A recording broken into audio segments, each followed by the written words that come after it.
Ayun nga, magandang araw nga mga kamarites. Dahil nga maaga pa lang sobrang init na. Ayan nga, nag-ipit na ako ng buhok. Talagang init-init talaga. At mag-isa na naman ang marites yung tindera. Gawa nang wala yung kasama ko kasi nga umakyat na naman ng bukid. Kaya ayan, mag-isa na naman ang marites nyo dito sa tindahan. Ayan nga, dahil nga medyo mainit na eh. Binibilisan ko na nga ang paglagay ng mga paninda namin. Gawa nagsasabay ang pagbili ng mga estudyante at ang paglalagay ko ng mga paninda. Hindi pa nga ako matapos-tapos sa paglalagay ng mga kailangan gawin at ilagay eh.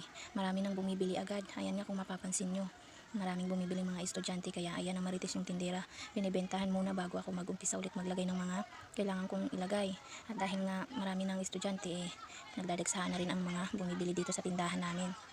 At ayan na nga, kung mapapansin nyo nga, marami pa rin bumibili. Kaya ang marites nyo eh, busy sa pagbebenta ng mga paninda. Gawa ng ayan, maraming ang bumibili sa akin. Habang pag wala nang bumibili, ayan, inilalagay ko na nga yung mga paninda.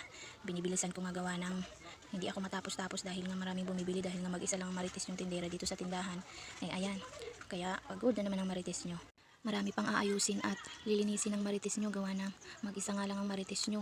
Maglalagay pa ako ng mga paninda. Gawa ng hindi nga ako matapos-tapos dahil maraming bumibili.